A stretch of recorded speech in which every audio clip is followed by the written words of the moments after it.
L'université, à l'ère du numérique et de l'intelligence artificielle, est appelée à se remettre en question et à changer pour tenir compte de cette nouvelle situation et pour répondre aux besoins du nouveau public de l'université marocaine. La rénovation et modernisation de l'université ne passe pas seulement par son équipement en outils technologiques et en espaces de formation, mais elle passe essentiellement par une refonte profonde des modes d'enseigner et d'apprendre. D'où la nécessité d'une pédagogie universitaire qui prépare aux compétences du XXIe siècle.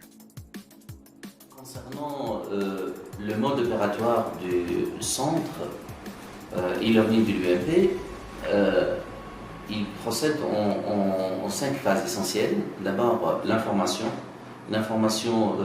aussi bien horizontale que verticale. Deuxième phase, c'est la phase de sensibilisation. Et puis, on a une phase de valorisation qui essaie de mettre en valeur un petit peu les actions entreprises dans ce sens. La plus importante, c'est le suivi, l'ajustement, l'évaluation, etc. 3 volets principaux sont donc visés par le centre: le volet pédagogique, la formation des formateurs et les conditions de mise en œuvre. Pour ce qui est du volet pédagogique, le centre vise essentiellement la conception et le développement de programmes de formation universitaire adaptés au nouveau public et aux nouvelles exigences de l'économie de la connaissance et en fonction des référentiels de compétences unifiées et appropriées, ainsi que la diversification des approches pédagogiques et méthodes d'enseignement innovantes, conception, médiatisation et gestion des activités d'apprentissage. Parmi les missions pédagogiques du centre e-learning, c'est l'organisation des animations de sessions de formation dédiées aux enseignants de l'université Mohamed Ier. Ici, on parle de l'EduCap. Donc, le principe de l'EduCap, c'est la sensibilisation de la prise en main de plateformes auprès des enseignants. Et aussi, également, la diffusion de tous les nouveaux concepts et les nouvelles idées, les nouvelles pratiques dans le domaine de technologie éducative et dans le domaine de digital learning. Pour ce qui est du volet de la formation, le centre vise à la fois les enseignants, les étudiants et les doctorants. Dans ce sens, les principales actions assurées gravitent autour de l'accompagnement, de la mise en ligne des modules de formation, en plus des formations spécialisées. Le centre e-learning de l'université Mohamed Ier a été créé pour répondre à plusieurs objectifs. Le premier, c'est l'accompagnement des enseignants dans le processus d'innovation pédagogique faisant appel aux nouvelles technologies. Le deuxième objectif, c'est l'aide à l'exploitation pédagogique et la production des outils et des ressources numériques. Le troisième objectif, l'organisation des sessions de formation régulières, que ce soit en mode hybride ou en mode à distance. Voici donc comment les bénéficiaires perçoivent les rôles du centre.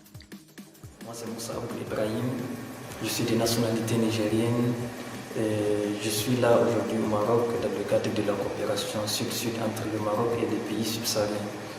Nous sommes aujourd'hui au sein du centre e-learning dans le cadre de différentes formations qui sont organisées au profit des différents doctorants de l'université Mohamed Ier. The main benefit that comes with being a PhD student at Mohamed I University is unlimited access to this center. The e-learning center offers a multiplicity of trainings related to a multiplicity of fields of study, such as research methodology, English language teaching, and also academic writing, which is very vital for us as PhD students. Le troisième volet concerne les conditions de mise en œuvre. Dans ce sens, les actions entreprises visent la mise en place d'un environnement numérique de travail, numérisation des ressources, normalisation et numérisation des échanges entre les acteurs de l'université, comptabilisation du temps d'implication numérique au niveau de la charge horaire et de la grille de promotion. Le centre organise la deuxième édition des e-learning days de l'UMP. Ce sera l'occasion de rencontrer les professeurs innovants, de découvrir l'offre de formation existante et d'échanger et de partager avec des experts dans le domaine d'envergure internationale. Le site du centre e-learning est accessible via la page d'accueil du site officiel de l'université, à travers l'onglet e-learning. Il regroupe un ensemble de pages étalant les informations relatives au centre, ses objectifs, ses activités, ainsi qu'une panoplie de rubriques où l'on peut trouver les différentes ressources et plateformes que met l'université à la disposition des usagers. Vous pouvez découvrir le site à travers l'adresse elearning-ump.com. Des espaces de cours sont créés pour accompagner cette dynamique. Le centre e-learning organise également des ateliers de sensibilisation et de formation selon un calendrier qui tient compte des circonstances de son public. As a PhD student, I come regularly to the First University e-learning center to benefit from different training programs that are organized by different research laboratories, especially the one related to e-learning. I also take advantage from free resources that are related to my field of research.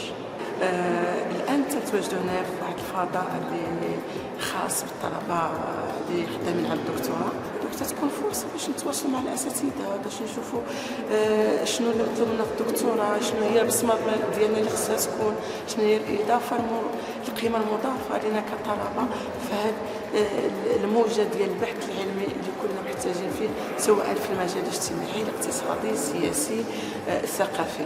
Le e-learning center fournit donc des services personnalisés au profit des enseignants universitaires et étudiants-chercheurs.